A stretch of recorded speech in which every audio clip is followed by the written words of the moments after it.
Welcome to my channel. इस lesson में हम पढ़ेंगे टेलनेट के बारे में कि टेलनेट क्या होता है।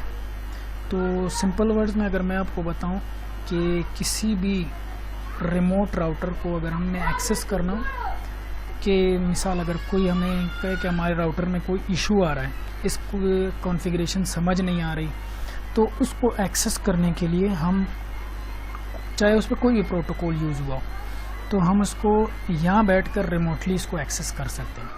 तो वो हम करेंगे। सबसे पहले आपको मैं बता दूं कि what is telnet. Telnet is a network protocol used to virtually access a router and provide a two-way collaborative and text-based communication channel between two machines। तो वही वाली बात है जो मैंने सिंपल आपको बताई कि जो हमसे दूर हो सिस्टम, उसको उसकी कॉन्फ़िगरेशन के लिए हम यूज़ करते हैं टेलनेट को। तो सबसे पहले हम खोल लेते हैं अपना पैकेट ट्रेसर, ताकि आपको मैं इजीली समझा सकूं कि ये होता क्या है और हम इसको अप्लाई कैसे करते हैं।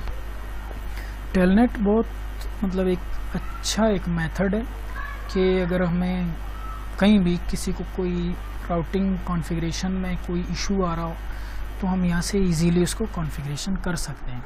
तो हम कोई भी प्रोटोकॉल खोल लेते हैं, कोई भी टोपोलॉजी खोल लेते हैं कि जिसमें राउटिंग हुई हो, ताकि हम उसी पे अप्लाई करें, वरना दोबारा बना के दोबारा करना पड़ेगा फिर। तो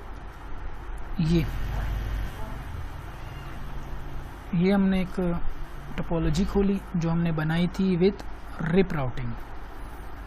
तो सबसे पहले अगर हमने इस राउटर पे अगर हमने टेलनेट लगाना है, तो हमें पहले इसको पिंग करना पड़ेगा। अगर हमने इस राउटर को यहाँ से एक्सेस करना है, तो पहले हमने इसको पिंग करना है कि हमारी पिंग यहाँ तक जा रही है। अगर ये पिंग नहीं होगा तो ये हमारा टेलनेट काम नहीं करेगा।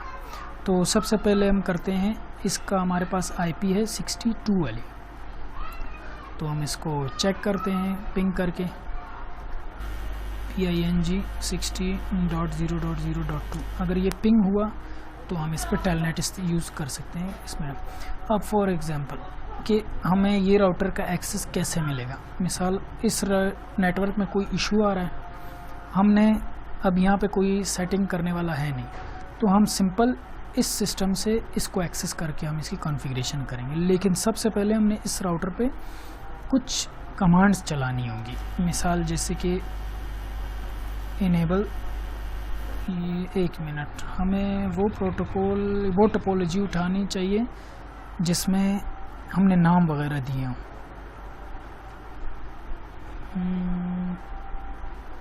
आई गेस ये नाम देना मैं आपको बताता हूँ, क्योंकि अगर हमने नाम ना दिया हो तो हमें पता कैसे लगेगा कि ये एक्सेस हो रहा है कि नहीं। हम यहाँ से इसको पिंग करते हैं 60.0.0.2 अनरीचेबल। अच्छा सॉरी, इस पे हमने राउटिंग चलाई ही नहीं है, नो कर देते हैं।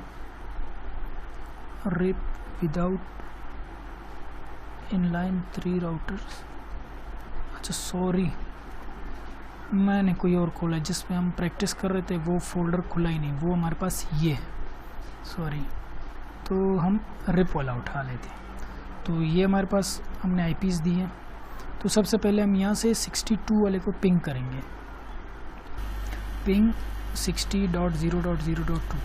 ये हमारे पास पिंग हो रहा है और हमने राउटर्स को नाम भी दिए होंगे, कराची, ठीक, कराची, लाहौर, और ये हमारे पास क्या है, इस्लामाबाद है, और ये हमारे पास है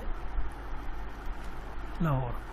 तो अब सबसे पहले एक्सेस करने के लिए, यहाँ वाले को एक्सेस करने के लिए हमने क्या करना है, सबसे पहले हमने यहाँ पे आके इनेबल करना है कॉन्फ़िग टर्मिनल। इसके बाद हमने करना है इसको लाइन VTY 0 से 15 तक हम मैक्सिमम दे सकते हैं, यानी कि 0 से 15, यानी कि हम इन नंबर्स का मतलब है नंबर ऑफ यूज़र्स, यानी कि हम कितने बंदों को एक्सेस दे सकते हैं। मतलब 0 से 15 यानी कि हम 16 बंदों को एक्सेस दे सकते हैं। तो हम 2 कर लेते हैं, 0 2, यानी कि हम 3 बंदों को एक्सेस देना चाहते हैं। मतलब अब मैक्सिमम आप 15 दे सकते हैं। तो ये हमारे पास हो गया। इसके बाद हमने इसको पासवर्ड देने के, जो भी आए वो एक पासवर्ड दे 1 2 3, ठीक है। फिर हमने यहाँ से इसको करना है, किस टाइम ये पासवर्ड देना है इसने, जब वो लॉगिन हो रहा हो, तो एग्जिट करके दोनों पासवर्ड देने हैं। जैसे मैंने अभी आपको पासवर्ड पिछली वीडियो में सिखाया था पासवर्ड लगाना, वैसे ही 1 2 3 हमने पासवर्ड दिया और इनेबल सीक्रेट में मैं दे देता हूँ CCNA। तो ये हमारे पास एग्जिट। अब हमने यहाँ से एक्सेस करने के लिए हमें कंसोल केबल चाहिए। अब आपको समझ आई, कॉन्फ़िगरेशन के लिए हम कंसोल केबल यूज़ करते हैं। RS-232 सिस्टम में लगेगा और यहाँ पे लगेगा कंसोल पोर्ट में। अब हम जाएंगे टर्मिनल में, टर्मिनल से हम इसको एक्सेस करेंगे। तो ये हमारे पास, हम कराची में हैं अभी, तो सबसे पहले हमने क्या करना है, इसको वहाँ से एक्सेस के लिए टेलनेट, क्योंकि हम टेलनेट यूज़ कर रहे हैं, और उसका गेटवे डालना है जो कि हमारे पास है 60.0.0.2। ये जब करके हम एंटर करेंगे तो वो हमसे पासवर्ड मांगेगा। कौन सा पासवर्ड, जो हमने दिया है 1 2 3। तो ये देखें, हम कराची से इस्लामाबाद में इनेबल करके हम CCNA पासवर्ड लगाएंगे, क्योंकि दूसरा पासवर्ड हमने CCNA लगा। तो ये देखो, हम इस्लामाबाद में आ गए। अब हम यहाँ से बैठ के उसकी कॉन्फ़िगरेशन कर सकते हैं। और एग्ज़िट करना है तो एक बार और एग्ज़िट करेंगे तो हम दोबारा कराची में आ जाएंगे। तो ये सिंपल सा मेथड है टेलनेट का, अपने नेटवर्क पर रहते हुए हम रिमोट नेटवर्क के राउटर को एक्सेस करना। तो और ये हम कर सकते हैं कंसोल केबल के थ्रू, क्योंकि उसके लिए हमें ज़रूरत पड़ेगी कॉन्फ़िगरेशन की, और कॉन्फ़िगरेशन हमेशा कंसोल पोर्ट से ही होती है, यानी कंसोल केबल ज़रूरी है सिस्टम में। RS-232 एंड राउटर में हमारे पास कंसोल, तो ये यानी कंसोल, और यहाँ पे हमारे पास क्या होगा, RS-232। तो आई होप ये आपको समझ आ गया होगा, और समझ नहीं आया तो कमेंट बॉक्स में ज़रूर लिख के बताना।